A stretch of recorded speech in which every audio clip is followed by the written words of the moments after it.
El día de hoy estamos aquí inaugurando esta sección que se va a llamar Agradeciendo. Yo soy Enrique Romero y el que nos va a ayudar a inaugurar esta parte es mi primo Freddy Romero.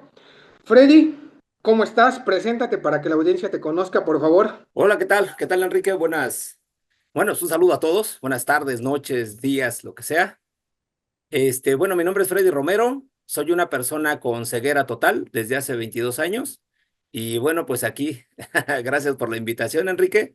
Y pues ya ustedes me dirán qué es lo que quieren saber, Enrique, y con gusto. Gracias. Vas a ser el padrino de esta sección. ¿Cómo ves el nombre? No, pues Agradeciendo se está, va a llamar.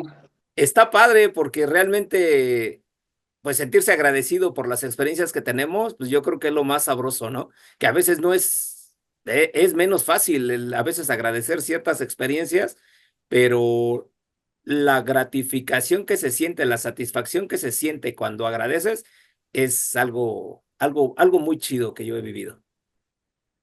¿Y qué nos podrías decir que en este momento tú le estás agradeciendo a qué? Pues la verdad es que yo hoy agradezco enormemente y de todo corazón a este proceso de la ceguera. A este proceso, a esta experiencia, a esta etapa de mi vida que comenzó hace 22 años, la verdad me siento profundamente agradecido porque ahora sí que podría decir la ceguera me enseñó a ver y a ver de verdad. Así es, Enrique. Y a ver qué significa esa metodología. Eso significa que cuando pues yo tenía una vida ordinaria, ¿no? Como cualquiera, como cualquier vida, ¿no? Eh, basada en en las distracciones comunes que tiene toda la gente. En ese entonces todavía no existían mucho los celulares, pero pues tenía muchas distracciones visuales, ¿no? Nunca me enfoqué en mi interior, en revisar cómo estaba yo emocionalmente. Percibía la vida de una forma que me era útil en ese momento, pero hoy, en este momento que vivo la ceguera, después de todo un proceso de adaptación, de readaptación a la vida, he aprendido a ver que la vida es la manifestación de lo que pienso, de lo que siento y de lo que hablo. Entonces, si yo hoy me doy cuenta de eso, procuro ser más selectivo en qué le meto a mi mente, en qué es lo que acepto como realidad. Entonces, interpreto la vida de una manera que me da, en primer lugar, salud, que es lo que mucha gente busca, la salud. En segundo lugar, la armonía. Y en tercer lugar, una paz interior muy, muy padre, ¿no? Hoy entiendo que el estrés no es otra cosa más que un pensamiento obsesivo de algo que crees que puede pasar, ¿no? Creo que luego ahí nos perdemos, ¿no? Creyendo que hay cosas que van a pasar y ni siquiera sabemos si van a pasar. Exacto. Y le damos un montón de vueltas y es donde el ego se regocija, ¿no? Ahí atormentándote la existencia. Y dice, no, es que el estrés, pues, ¿cuál estrés, güey? Pues deja de pensar eso. No es que la mente no se puede parar, sí estoy consciente que no se puede parar, pero es como un perrito, ¿no? Un perrito que no educas, pues va a ser un relajo, pero lo mandas a educar y va a ser un perrito obediente que va a estar ahí activo cuando sea necesario. La mente es igual. Si no la educo, pues va a estar piense y piense como loco. Pero si empiezo a educar la mente, voy a ser yo quien decida en qué momento qué quiero pensar, ¿no? Y no se trata de detenerla, sino saber en qué voy a pensar. Si de todas maneras se la pasa pensando, mejor elijo pensar cosas positivas, cosas productivas. Bien decía el César Millán, el que era el encantador de perros. Él decía, yo no educo perros, yo educo humanos. Exactamente, así es. Bueno, mi Freddy, pues ¿qué te parece si comenzamos pues contando la historia, ¿no? De por qué llevas estos 20, ¿cuántos me dijiste? 22 años. 22 años ya, o sea, es increíble cuánto tiempo. ¿Cómo fue que pasó esta parte? Porque igual para que les comentes, pues cuántos años tienes en la actualidad y que pues más o menos es como la mitad, ¿no? De tu vida. Sí, efectivamente. Bueno, pues yo era soldador en estructuras metálicas. Estaba trabajando en Michoacán. Cuando tengan la oportunidad de ir de Morelia a Lázaro Cárdenas, Michoacán, por la autopista van a pasar por un puente que se llama el Marqués y otro que se llama el Marqués uno. El Marqués uno son 4 tramos de puente en arco. En aquel entonces estaban pintados de color naranja. Ahí estuve trabajando yo como soldador. Esto fue en el año 2000 y fracción 2001, 2002, que andaba yo trabajando por allá. En ese entonces yo tenía 28 años. Actualmente tengo 50 años. Eso ocurrió en esa etapa de mi vida y no fue allá, fue aquí en una empresa refresquera, que no voy a decir el nombre, pero ahí fue el evento. Me caí de una estructura de aproximadamente 7 metros. Ya era, ¿qué te gusta? 15 minutos antes de salir, de mi hora de salida, ya me iba a bajar de la estructura. Cuando pasé de una columna a otra por una viga, perdí el control, no supe dónde agarrarme, no me quité el arnés para pasarme la escalera y bolas. Me caí, el impacto fue pues en la cabeza, se me fracturó de la sien derecha a la sien izquierda, lo que fueron los pómulos, parte de la nariz y toda la frente, se fracturó y pues bueno, la secuela afortunadamente pues solo fue la ceguera, ¿no? También se me fracturó la muñeca izquierda y la pelvis izquierda también. Así es, por eso fue que comenzó esta nueva etapa de mi vida y le di carpetazo a la vida que llevaba de excesos, pues la neta ganaba bien, era destajista, ganaba súper bien. Y ahí fue donde le di carpetazo a esa historia y comenzó un nuevo capítulo, ¿no? En mi vida. Así es. Entonces, pues, de esa manera fue como comenzó, Enrique. Y bueno, pues a partir de esa experiencia, pues ¿qué fue lo que pasó? ¿Qué continuó? ¿Qué sentiste? ¿Qué pasó con tu familia? Híjole, Enrique, sí tocas un tema que hoy lo veo enriquecedor, la neta, pero en ese momento fue un proceso durísimo, porque de pronto de haber tenido una vida, como les decía, abundante, una vida, pues, de placeres, ¿no? En una sentada, en un bar, en un restaurante, en ir a la playa, pues no me pesaba pagar 2,000, 3,000 pesos sin tema, ¿no? Porque sabía que había. Pero en ese proceso, únicamente de mi casa, pues levanté las bardas, ¿no? En obra negra, no le eché ni la losa. Y de pronto en ese accidente, pues cambió todo. ¿Por qué? Porque la manera en que yo generaba el capital, que era visualmente, que era pues, el soldador, pues utiliza la vista, pues ya se había desvanecido esa oportunidad de mi vida, ¿no? Entonces quedé pensionado por 2,400 pesos mensuales, brother. ¿No? Después de ganar una buena cantidad, 10 veces más, ahora tenía que adaptarme a 2,400 pesos al mes, brother. Y yo me lo ganaba eso en una semana, ¿no? O sea, bueno, la cantidad que yo ganaba, me la ganaba a la semana, era más de 15 a 20,000 pesos semanales, sin tema, ¿no? Entonces de pronto viene el accidente y pues cambia todo al grado de que cuando yo llego a casa, mis hijos no me reconocieron, ¿no? Porque pues yo andaba de cabello largo, y todo esto, y pues cuando yo me accidenté ya pesaba 70 kilos, pues cuando salgo yo del hospital salgo pelón y pesando 45 kilos, ¿no? Entonces, pues ahí cambió todo, con decirte que, bueno, repito, ni mis hijos me creyeron, me reconocieron. Entonces, el adaptarme a esa etapa de mi vida fue algo horrible, ¿no? Aunque te puedo confesar que la neta me sentía afortunado de estar vivo. La verdad es que siempre fui consciente de qué era lo que había ocurrido y el sentirme vivo, el saber que estaba en casa de nuevo, el tocar a mis hijos, el tocar a la que en ese entonces era mi esposa, la mamá de mis hijos, pues fue una bendición, la neta, ¿no? El escuchar a mis abuelos, a mi mamá, a mis amigos, a todos ellos, a ti, brother, ¿no? La verdad es que fue algo bien chido, ¿no? El sentirme vivo en un inicio. La rehabilitación fue muy rápida, afortunadamente ya no me drogaba. Pues sí, pisteaba, ¿no? Pero pues bueno, ya era como que un poquito más moderado. Pero pues el hecho de haber dejado las drogas años antes, pues yo creo que me ayudó bastante a poder recuperarme, porque al mes de mi accidente, pues yo ya estaba fuera del hospital, ya andaba yo checando qué iba a hacer, aunque todavía no caminaba bien por la fractura en la pelvis y traía los fijadores en la muñeca, pero bueno, ya más o menos ya podía dar mis pasitos, ¿no? Pero ahí fue donde comenzó todo esto, Enrique. Sí fue un cambio totalmente radical y pues ahora tratar de ver qué iba a hacer, ¿no? Porque no Bueno, sabía por dónde empezar, cómo le iba a hacer, a qué me iba a dedicar. Con decirte que llegó un momento en que yo pensé que ya, pues, ¿quién carajos me iba a querer? Sin dinero, sin chamba, sin vista. O sea, ¿quién me iba a querer? Decía yo en ese entonces. ok, vamos a ir avanzando de atrás hacia adelante y regresando, ¿no?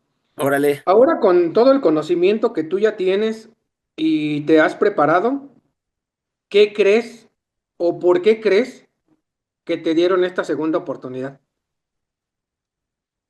Pues ahora con los conocimientos que yo tengo, Enrique, me doy cuenta de que no es que se me diera una oportunidad, ¿no? Hay un libro de un escritor, se llama Noah Donald Wills. Tiene un libro muy padre que se llama En casa con Dios. Leí ese libro y en el proceso en el que yo estaba, porque quedé en coma unos días, cuando yo leí ese libro, me acordé de una frase que yo escuché en ese proceso de coma, ¿no?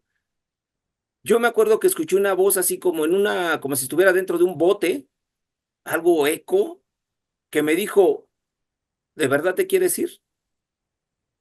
Entonces, cuando yo leí eso es que me doy cuenta de que no es que alguien me haya dado una oportunidad, simplemente yo me quise quedar. Bueno, yo hoy concibo de que es mentira que dicen que Dios, cuando Dios decide que te vayas, ¿no? Pues no, ¿qué Dios egoísta haría eso, no? Y hoy me doy cuenta de que si es tu voluntad irte, te vas a ir.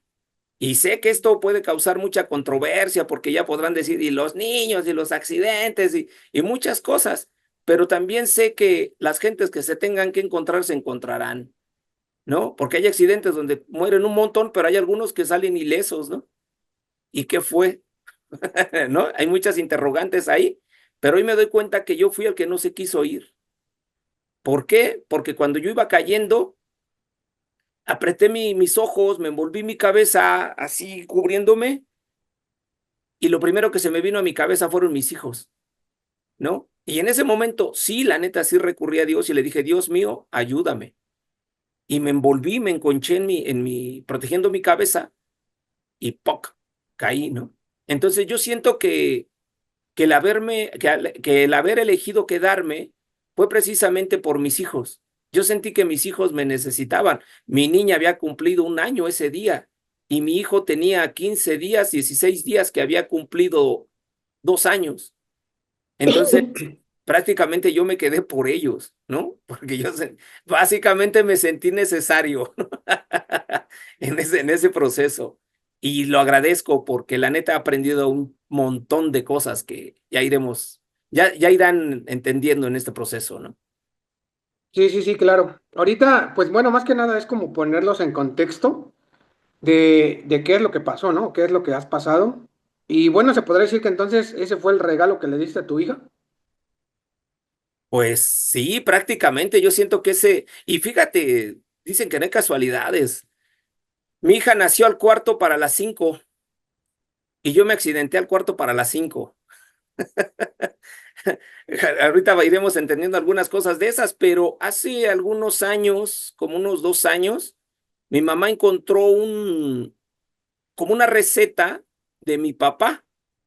Mi papá trabajaba en la misma empresa pues ya en el 73 trabajaba ahí mi papá y resulta que esa receta era una orden de urgencias para mi papá y precisamente el día 21 de enero en la misma empresa. Yo me accidenté un 21 de enero en la misma empresa. Y de casualidad la cita no la tenía a la misma hora. No me acuerdo esa, ¿eh? Fui a la cita que le citaron, que habían citado, ¿no?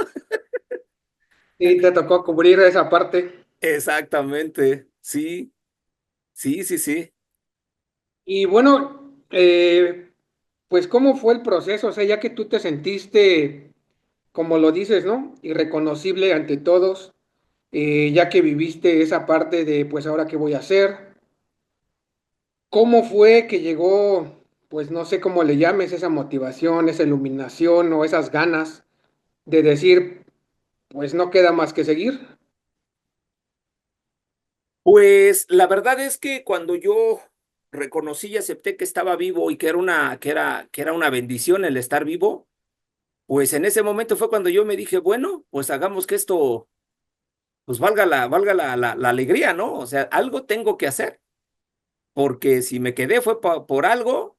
En ese entonces yo lo veía así, ¿no? Yo si me quedé fue por algo. Entonces, pues tengo que encontrar la manera de sacar a mis hijos adelante. En ese momento, te voy a ser honesto, Enrique, yo me levanté por ellos. Todo lo que yo hice en ese momento fue por ellos, ¿no? Yo tenía que ponerme las pilas, como que no me di el tiempo de procesar de alguna manera el duelo por la pérdida de la vista. Con decirte que cuando me llevaron a la escuela para ciegos, eh, me dieron la cita para, pues, para el próximo año. Yo me accidenté en enero, fui a consulta el día en agosto, en el mes de agosto, y me decían que tenía cita, pero hasta febrero del siguiente año. Entonces dije, no, pues no manches, y mientras, ¿qué voy a hacer, no? Pero la chica que estaba ahí en la recepción me dijo, mira, déjame tu número y si alguien cancela, te hablo. O sea, mantente listo. Pues órale, y afortunadamente a la semana que me marca y que me dice, ¿sabes qué? Hay un lugar, no sé si quieras aprovecharlo, no, pues luego, que me lanzo y a los 8 días, a los 15 días de que yo había ido a solicitar informes, ya estaba yo en la escuela para ciegos, ¿no?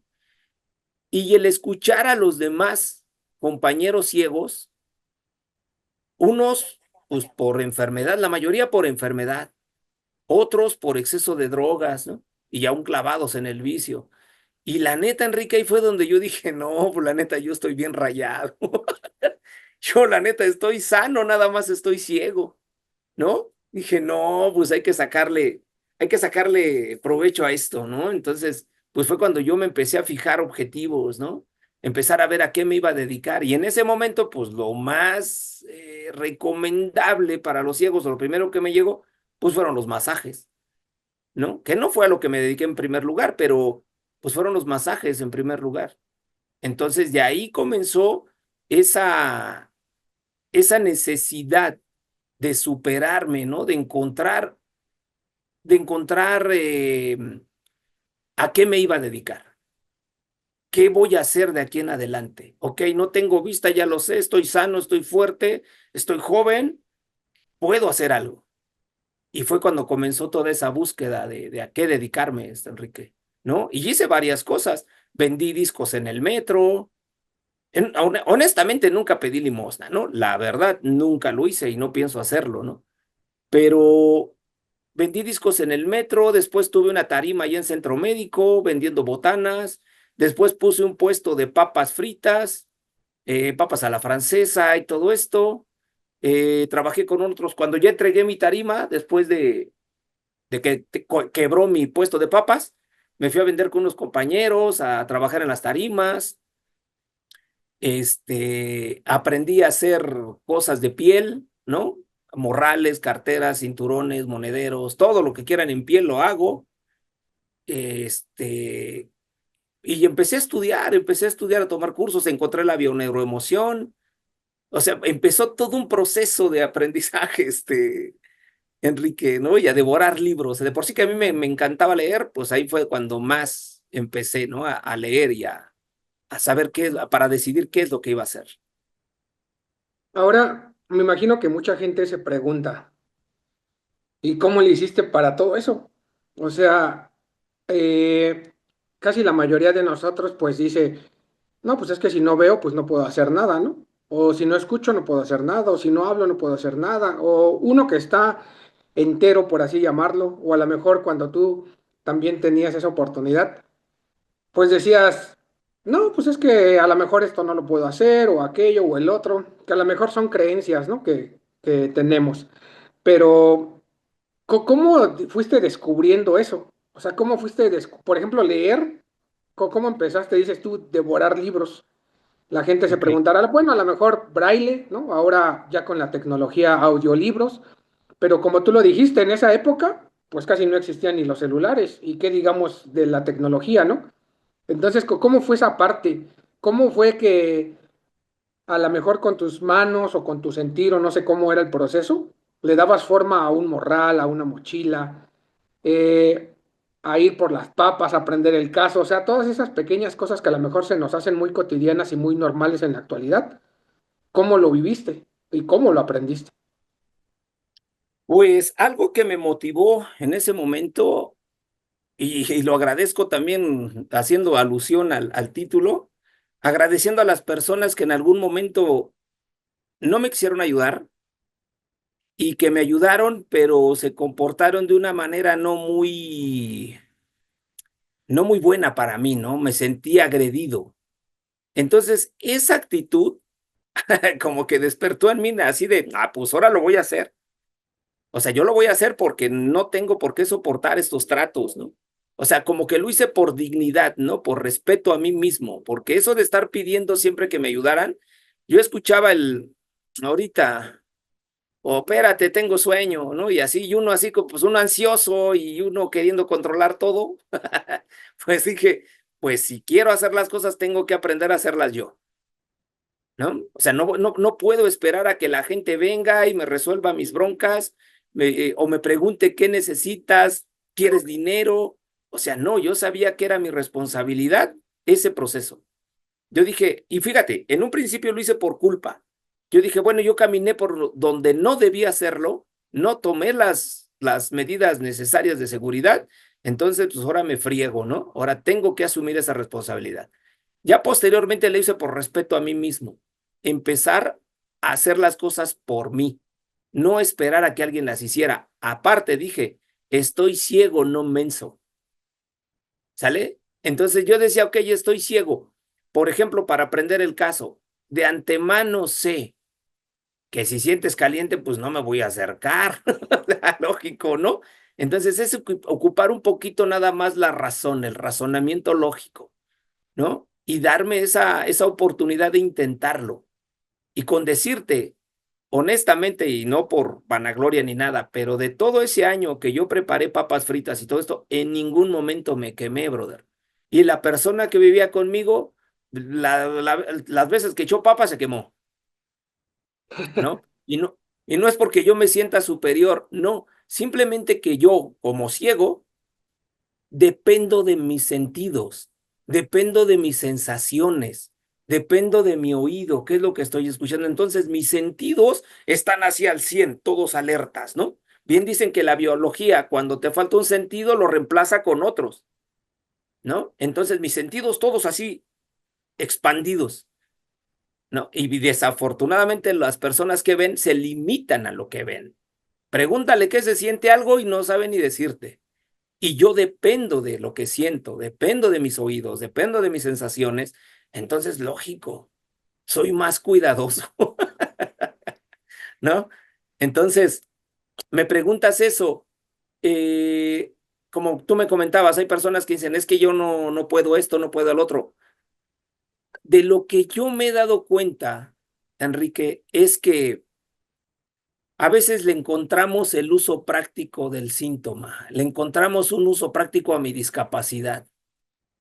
Pues como veo que todo me dan, y la gente por lástima, por un sentimiento de culpa, por lo que tú quieras, ahí están. Aunque la neta a veces no lo quieran hacer, pero ahí están. Y son personas, y te digo porque las he conocido, ¿no? Yo, bueno, doy consulta también, en un rato llegamos a eso, pero me he dado cuenta que hay gente que aunque la traten mal, ni les inmuta.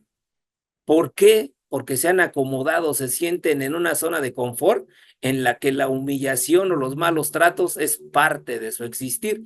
Pues como no tienen que hacer nada, pues ahí se quedan. Y yo no, mi hermano, no, yo soy bien especial, ¿no? Entonces, si yo quiero algo bueno, yo voy y lo hago, yo voy y lo compro, ¿no? Pero es esa necesidad que uno tiene o que yo tuve en ese momento.